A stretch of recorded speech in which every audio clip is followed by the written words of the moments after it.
हाँ तो हेलो बच्चों, डे 5 में आपका स्वागत है नीट केमिस्ट्री पीवाईक्यू सीरीज़ में। और आज के दिन हम लोग स्टेट्स ऑफ मैटर, जिसमें गैसेस एंड लिक्विड्स के स्टेट ऑफ मैटर के पीवाईक्यूज़ की बात करेंगे। और यहाँ पर generally Boyle's, Charles, Avogadro, Dalton's, इन लॉज के बात होगी। और भी जो क्वेश्चंस हमें बहुत एक समझ देंगे कि कैसे इनको सॉल्व किया जाता है, वो हम लोग करेंगे। तो स्टार्ट करते हैं हम लोग 16 वाले क्वेश्चन से। और बाकी के जो 4 वीडियोस की लिंक मैं आपको इसके डिस्क्रिप्शन में दे दूंगा बच्चों। इसके आगे हमने 1 2 3 4 वीडियोस बना चुके हैं, तो आप अच्छा रहेगा कि डे 1 डे 2 डे 3 इस तरह से आप देखते हुए आए, ताकि आपको इसकी थोड़ी साइकोलॉजी समझ में आए कि मैं क्यों बना रहा हूँ। ठीक है, चलिए। तो 16, जैसा मैंने बताया कि 16 से लगाकर 23 तक हम देखेंगे, है ना। 2016 से लगाकर 2023 तक के क्वेश्चंस हम लोग देखने वाले हैं। पहला ही क्वेश्चन हम देखेंगे थोड़ा सा। हाँ ठीक है, अब ठीक है। इक्वल मोल्स ऑफ हाइड्रोजन और ऑक्सीजन, ध्यान से समझना, gases are placed in a container with a pin hole. थोड़ा सा होल है, एक कंटेनर है, मैं यहाँ बना देता हूँ। सपोज़ हमारे पास ये कंटेनर है और इस कंटेनर में एक छोटा सा होल है, और इसमें हमने H2 और O2 दोनों को क्या कर दिया है, यहाँ पर मिक्स कर दिया है, और इक्वल अमाउंट में, यानी कि इसके नंबर ऑफ मोल सेम है। और पिन छोटा सा होल कर दिया है, मतलब छेद कर दिया है यहाँ पर, यहाँ से ये निकल सकती है। ठीक है, समझ पा रहे हैं आप? Through which both can escape, ठीक है, दोनों ही यहाँ से निकल सकती है। What fraction of the oxygen escapes, अच्छा यहाँ से फंसा हुआ है question. What fraction of the oxygen escapes in the time required for 1/2 of the hydrogen to escape. अच्छा, 1/2 ऑफ हाइड्रोजन, 1/2 ऑफ जो रह जाती है, उसके बाद जो है, जो फ्रैक्शन आपको ऑक्सीजन का है वो देखना है कि कितनी स्केप होगी ऑक्सीजन। ठीक है, ये क्वेश्चन है। तो ये जनरली क्या है, दो गैसेस को हम डिफ्यूज़ कर रहे हैं एक कंटेनर में। तो ये जो इस क्वेश्चन का जो कंसेप्ट है वो कहाँ से आ रहा है, लॉ ऑफ डिफ्यूजन से, है ना, ग्राहम्स लॉ ऑफ डिफ्यूजन से। तो ग्राहम्स लॉ को हम यहाँ पर देखते हैं। रेट, अगर हम देखेंगे कि रेट किसकी ज़्यादा है किसकी कम है, तो वो हम grams law diffusion, grams law of diffusion क्या कहता है ना। अगर हम यहाँ डायरेक्ट इसी को देख लेते हैं, तो रेट अगर हम देखते हैं, रेट किसकी देखनी है, H2 की, और फिर रेट देखनी है किसकी, O2 की। और यहाँ हम जो बात करेंगे मोलर मास की, मोलर मास ऑफ O2, ठीक है, upon molar mass of H2। Clear है? अगर हम देखेंगे इसमें रेट, ये हमें फाइंड करना है कितना फ्रैक्शन है। तो मोलर मास कितना है यहाँ पर हमारे पास, ऑक्सीजन का 16, और 16 + 16 कितना हो जाएगा, 32। ओके, और यहाँ पर हाइड्रोजन कितने हैं बेटा, 2 है। तो 1 का होता है, मतलब 1, तो 2 का होगा 2। अगर हम इसको सॉल्व करेंगे तो 16 है ना। तो रूट 16 को हम कैसे लिख सकते हैं, 4 लिख सकते हैं। ठीक है, आप कर देंगे तो 4/1 है ना, नीचे क्या आ गया, 4/1। अब इसको हम देखेंगे 4/1, और ये हमारे पास आ गया RH2RO2 4/1। अगर हमें क्या चाहिए, RO2 चाहिए ना। तो RO2 देखो, मैं इसको यहीं, आप समझिए बात को, है ना, कंफ्यूज होते हैं बच्चे बहुत। RH2RO2 = 4/1। अब हम देखेंगे यहाँ पर इसको, अगर RO2 चाहिए तो मैं वहाँ जाएगा, ये 1 इधर आएगा और 4 नीचे आएगा। तो मैं इसको ऐसा लिख सकता हूँ, RO2 = 1/4 RH2। क्या बोला है उन्होंने कि H2 जो है वो 1/2 ऑफ द हाइड्रोजन, है ना, 1/2 ऑफ हाइड्रोजन। तो रेट क्या है हाइड्रोजन की, 1/2। तो यहाँ पर हम लिख देंगे R, मतलब रेट हमारे पास O2 आ जाएगी 1 × 4 इंटू हम क्या लिखे, हाफ लिखे, तो हमारे पास आएगा 1/8। यही बेटा आंसर है हमारा, इस तरह से ये आंसर आता। Answer is C, 1/8। तो इतनी स्केप होगी क्या, ऑक्सीजन। ठीक है, आया समझ में क्वेश्चन? नेक्स्ट क्वेश्चन पे हम चलते हैं। Given van der Waals constant, given van der Waals constant for NH3, H2O2 CO2 are respectively. NH3 का जो वैल्यू है बेटा, ये गिवन दे रखा है, ये NH3 का वैल्यू है ना, रिस्पेक्टिवली की बात की थी।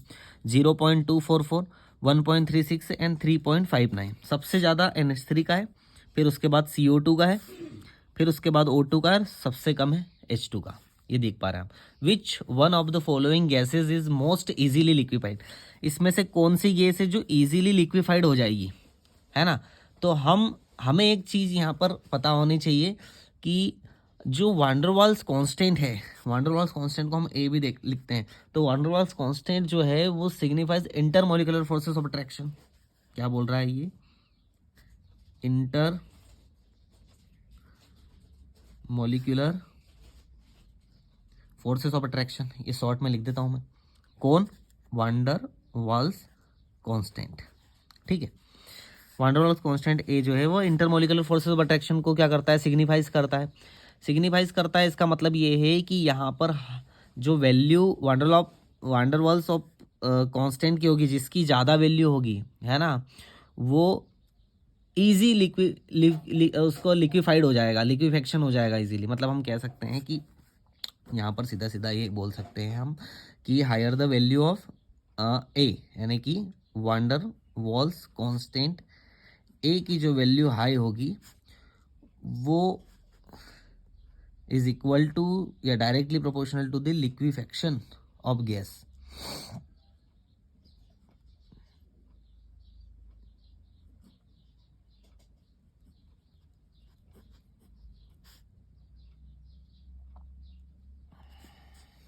ओके, तो वांडरवाल्स कांस्टेंट की वैल्यू किसकी ज़्यादा है? सबसे NH3 की। तो यहाँ पर NH3 बहुत जल्दी क्या हो जाएगी बेटा? बहुत ही जल्दी क्या हो जाएगी?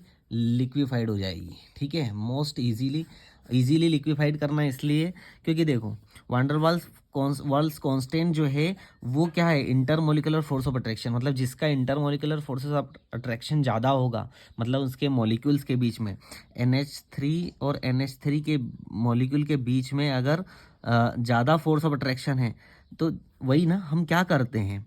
हम लिक्विफाइड करने के लिए, ये गैसेज है सारी, गैस को हम लिक्विफाइड करने के लिए क्या करते हैं? इनको पास पास में लेके आते हैं मॉलिक्यूल्स को। तो पहले ही ऑलरेडी इन सारी चारों गैसेज में NH3 का जो वांडरवाल कांस्टेंट है वो क्या है? ज़्यादा है। तो वो इजीली इसीलिए क्या हो जाएगी? लिक्विफाइड हो जाएगी, क्योंकि उसको इतना ज़्यादा हमें टेम्परेचर नहीं देना पड़ेगा, या उतना ज़्यादा हमें उसको मॉलिक्यूल्स को पास लाना नहीं पड़ेगा, क्योंकि वो ऑलरेडी फोर्सेस ऑफ अट्रैक्शन में है, ज़्यादा है ना, इसलिए। चलिए नेक्स्ट क्वेश्चन हम करते हैं, थर्ड वाला। 18 में आया था, द करेक्शन फैक्टर है, वही आ गया ना, van der Waal force of attraction to the ideal gas equation correspond to. Ideal gas equation में जो फैक्टर ए है ना, वो किसको करेस्पॉन्ड करता है? डेंसिटी को करता है, वॉल्यूम को करता है, इलेक्ट्रिक फील्ड को करता है, या फोर्स ऑफ अट्रैक्शन को करता है? तो अभी हाल हमने पढ़ा फोर्स ऑफ अट्रैक्शन को पढ़ता है। सीधा सा क्वेश्चन लग गया है। वांडरवाल्स कांस्टेंट जो है वो किसको? इंटरमोलिकुलर फोर्स ऑफ अट्रैक्शन को ही क्या करता है ना, करेस्पॉन्ड करता है। तो यही क्वेश्चन था, 18 में भी ये क्वेश्चन आ गया था। ठीक है, नेक्स्ट क्वेश्चन देखते हैं। 19 में आया वो क्वेश्चन है, a gas at 350 kelvin and 15 bar has molar volume 20% smaller than that of for an ideal gas under the same condition. The correct option about the gas and its compressibility factor Z, है ना। Z आप generally मान लो, Z क्या होता है? Z अगर आपने देखा हो तो रियल अपॉन आइडियल, है ना।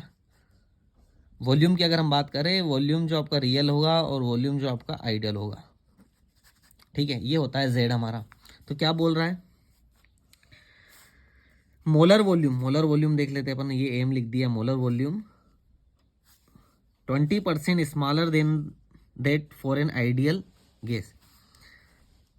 आइडियल गैस, आइडियल वॉल्यूम से कितना है? 20% स्मॉलर है। कौन? रियल है। तो ये छोटा है, ये बड़ा है, ये छोटा है, ये बड़ा है। अब ध्यान से देखो, z की वैल्यू क्या आएगी? सपोज कर लेते हैं अपन, ये यहाँ पर 1 है और ये क्या होना चाहिए? इससे बड़ा होना चाहिए। बड़ा मतलब 2, तो क्या आएगा, हमेशा यहाँ पर z की वैल्यू क्या आएगी, लेस देन 1। ये तो बात तो समझ में आ गई आपको, लेस देन 1 आ जाएगी, है ना। इस कंडीशन को लेके अगर ideal gas under same condition, ideal gas को मतलब कि ये रियल वॉल्यूम को अगर लेस दिखाया गया है किससे, आइडियल वॉल्यूम से, तो always Z is less than 1। तो यहाँ पर ये जो जेड इज ग्रेटर देन ये वाले ऑप्शन तो दोनों ही क्या हो जाएंगे, कट जाएंगे, बचा ये और ये। रिपल्सिव फोर्सेज आर डोमिनेंट है या अट्रैक्टिव फोर्सेज ऑफ डोमिनेंट है, तो यहाँ पर अट्रैक्टिव फोर्सेज ऑफ डोमिनेंट रहेंगी, न कि रिपल्सिव फोर्सेज आर डोमिनेंट। ठीक है, तभी तो जेड की वैल्यू क्या आ रही है, कम आ रही है। तो ये इस तरह से आप इसको सॉल्व कर लेते हैं। नेक्स्ट क्वेश्चन है हमारा 2020, ये 2019 का था, ये 2020 का है। A mixture of N2 and AR gases in a cylinder contain 7 gram of N2 and 8 gram of N2। अच्छा, एक सिलेंडर है, ठीक है, इसमें हमने 7 ग्राम क्या है N2 भी रख दिया है और 8 ग्राम आर्गन रख दिया। Okay, if the total pressure of the mixture of the gases in the cylinder is 27, इसका जो टोटल प्रेशर है वो 27 है बार।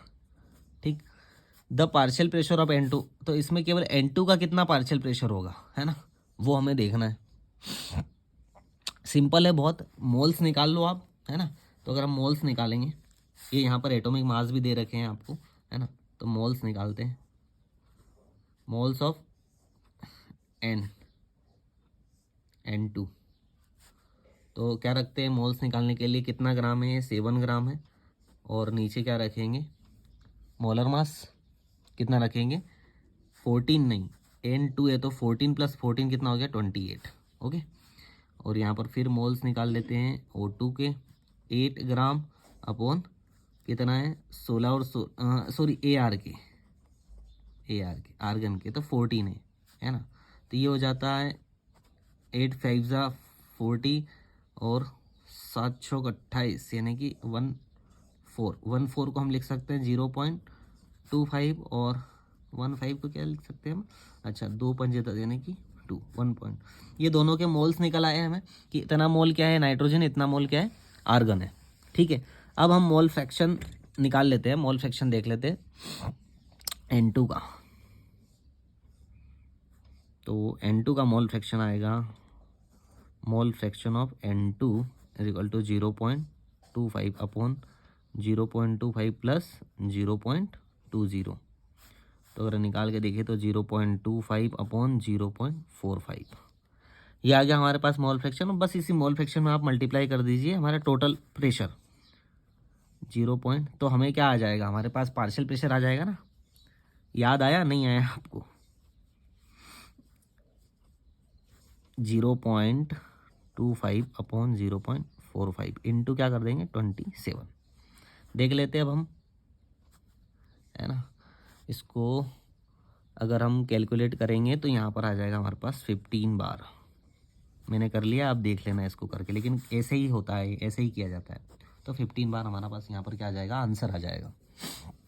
क्लियर है, तो मोल निकाला, मोल से मोल फ्रैक्शन और मोल फ्रैक्शन इंटू क्या कर दिया टोटल प्रेशर। तो यहाँ पर पार्शियल प्रेशर ऑफ N2 क्या आ गया हमारे पास, आ चुका है।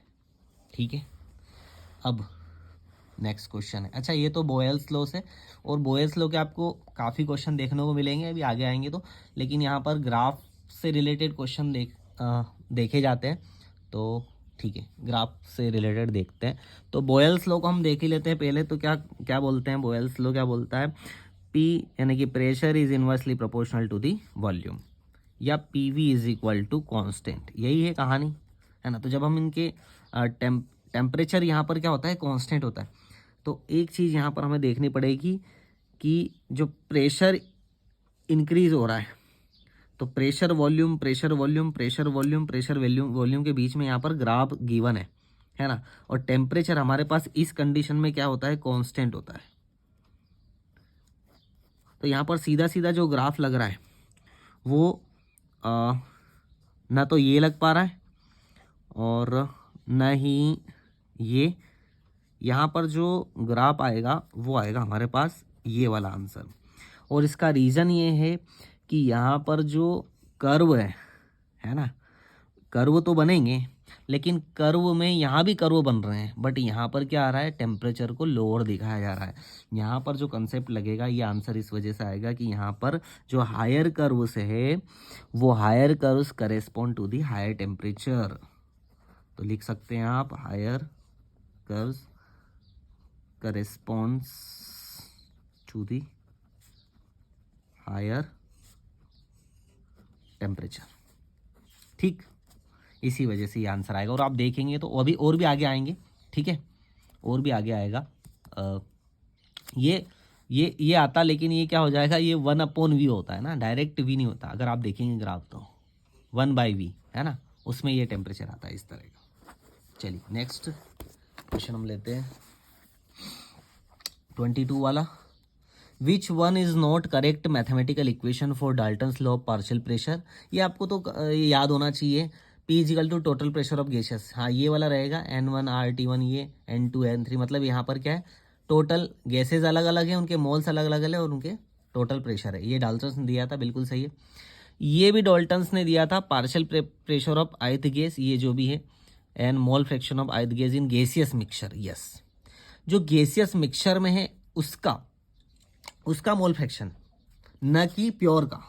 तो अभी आगे देखते हैं हम। ये डी वाला भी क्या है, सही है, P1 P2 P3, लेकिन ये गलत है बेटा। तो यही आंसर क्या आपका इनकरेक्ट आएगा, बिकॉज यहाँ पर जो है प्योर स्टेट की बात की है, pressure of ith gas in pure state, नहीं प्योर स्टेट नहीं, मिक्सचर, गैसियस मिक्सचर वाली गैसेस की बात करेंगे।